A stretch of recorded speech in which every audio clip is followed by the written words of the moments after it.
I call the member for Calloway. Thank you, Mr Speaker. No fuel, no farms, no freight, no food. Fuel security is national security, Mr Speaker, and national security is a federal responsibility.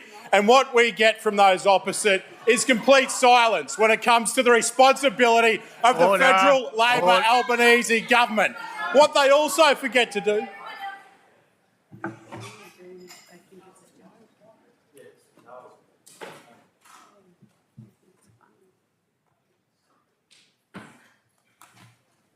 Try again. Member for Calloway. Thank you, Mr Speaker.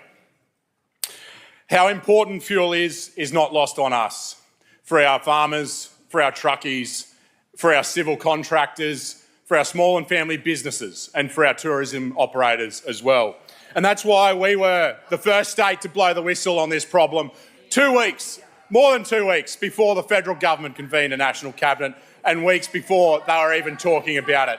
I was on the phone with the Treasurer's team well before the federal government and those opposite, the Labor Party here in Queensland, even realised that it was an issue. And why would it take them so long to realise this is an issue? Well, probably because they turned their back on the oil industry and the gas industry and the energy sector here in Queensland a long time. The sector that produces baseload power, the sector that keeps this country running.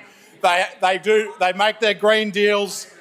They turn their back on the industries that underpin national security, Mr Speaker. And of course, when we did blow the whistle on this, the federal government laughed at us. They mocked us and they made out that there's nothing to see here.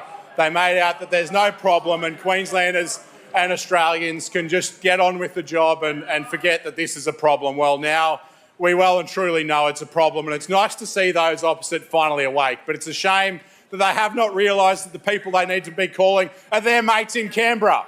And why aren't they calling on their mates in Canberra to do something? Because they'll always back in their mates over Queenslanders. That is what we see from those opposite. We saw it when it comes to this.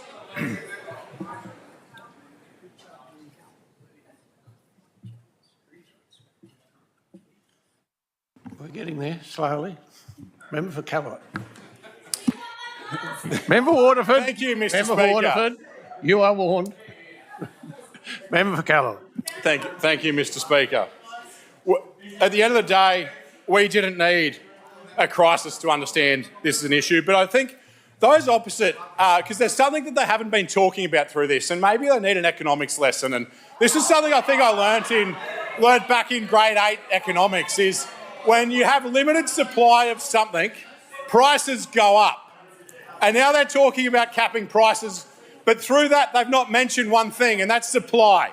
They have failed to mention supply and how they are going to, what they would do to improve supply in Queensland.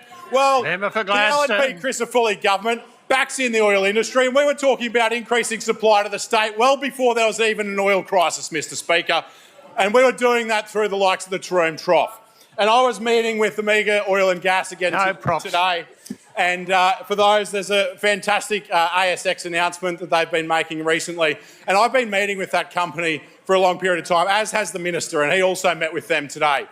Because we back in these companies who are doing business here in Queensland.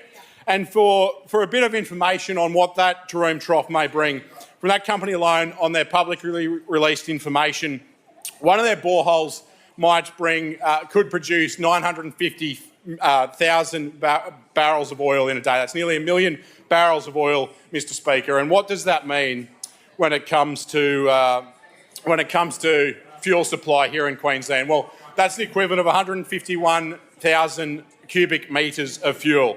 And you break that 1 million barrels of oil down to refine it. I don't have the petrochemical analysis, but that's 60 million litres of diesel and 45 million litres of 45 million litres of diesel and 60 million litres of petrol, plus jet fuels, bitumen and other fuels, Mr Speaker. What does that mean? So that one borehole that could come into production in that equates, if you're taking 4 decks cattle from Taroom to the Dinmore Abattoir, a good load of Callide's finest beef, Mr Speaker, that's 85,000 round trips.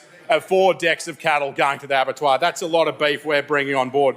Plus, that's enough fuel over a year to keep 60,000 cars on the road. But what we get from those opposite, of course, is the politicisation of this.